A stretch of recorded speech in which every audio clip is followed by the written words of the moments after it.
सभेनिमित्त महाराष्ट्राचे हृदयसम्राट माननीय गोपीचंदजी पडळकर साहेब व आमचे मोठे बंधू माननीय ब्रह्माशेठजी पडळकर, माझा जीवाभावाचा रांगडा मित्र बंडूशेठ कातोरे व माझ्या पाठीशी कायम आमचे राजाराम शेठ, मला 2च मिनिटाचा वेळ दिलाय, जास्त काय मी बोलणार नाही. सांगायचं तुम्हाला 3 गोष्टीत माझं भाषण संपवणार आहे. पहिली गोष्ट म्हणजे भारतीय जनता पार्टीचे विचार, ध्येय, धोरण आणि भारतीय जनता पार्टीच्या उमेदवारांना का मतदान करायचं आहे आणि विरोधकांना का करायचं नाही त्याबद्दल शेठ बोलतील. पण 2019ला मेलेल्या सापाला दूध पाजू नका असा सांगणारा मी कार्यकर्ता होतो. ते मेलेल्या सापाला दूध पाजू नका, ते तुम्हाला दूध पाजलं जीवन झालं तुम्हाला ढसल्याशिवाय राहणार नाही. आणि आज त्याची मजल राज्याच्या मुख्यमंत्री साहेबांपर्यंत गेलेली आहे. त्यामुळे मी त्यांना मला 2019ला सांगत होतो की मेलेल्या सापाला दूध पाजायचं कारण करू नका. त्याला जर दूध पाजलं तर तो आपल्याला ढसल्याशिवाय गप्प बसणार नाही. सांगायचं कारण एवढंच आहे.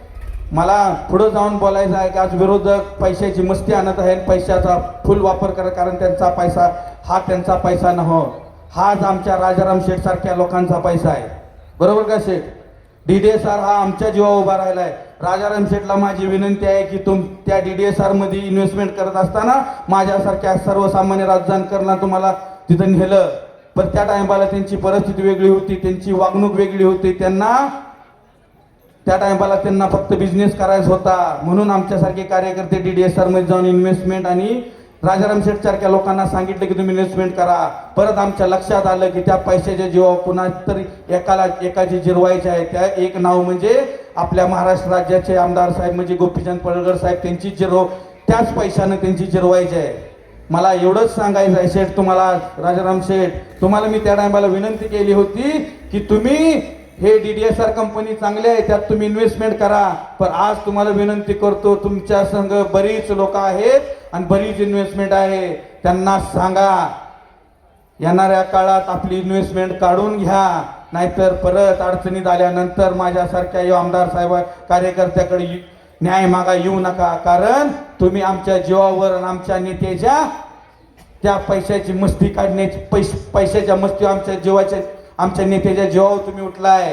पण येणारी वेळ तुम्हाला सांगेल की तुमच्यात किती मस्ती आहे आणि आम्ही काय तुमचं करू शकतो ती. मला एवढंच सांगायचं आहे, राजाराम शेठ सारख्या आपल्या आमदार साहेबांचं मन किती मोठं आहे तुम्हाला एकाच शब्दात सांगतो. कारण आमच्यासारख्या कार्यकर्त्याला शेठनं सांगितलं होतं की आपल्याला सगळ्यांचा वादविवाद मिटवायचा आहे आणि सगळी एका मांडवाखाली आणून एक गुणी गोविंदांना आपल्याला राजकारण करायचं आहे. आम्ही सारख्या राजाराम शेठ सारख्या आणि बऱ्याच दुकानदार वर्गांना बऱ्याच लोकांना मी सांगितलं की त्यांना घ्या, ब्रह्मानंद शेठचं लय मन मोठं आहे, त्यांना ह्या जिल्हा परिषदची काय गरज नाही, तुम्ही या इकडं, तुम्हाला जिल्हा परिषदेशी आमच्यातनं करतो. पण त्यांची भाषा काय की तुमची मस्ती जिरवायची आहे. मी शिवसेनेतून उभा राहतो, माझ्या मागं महाराष्ट्र राज्यातून आणि जिल्ह्यातून लय लोक माझ्या मागं उभा आहेत आणि मी शिवसेनेतूनच उभा राहून तुमची मस्ती जिरवणार. अरे मला त्यांना एवढंच सांगायचं आहे, गोपीचंद पडळकर साहेबांची मस्ती जिरवणारी महाराष्ट्रात लय जण दमून गेली, तुम्ही ही चिल्लर गँग काय करणार. एवढंच बोलतो आणि थांबतो.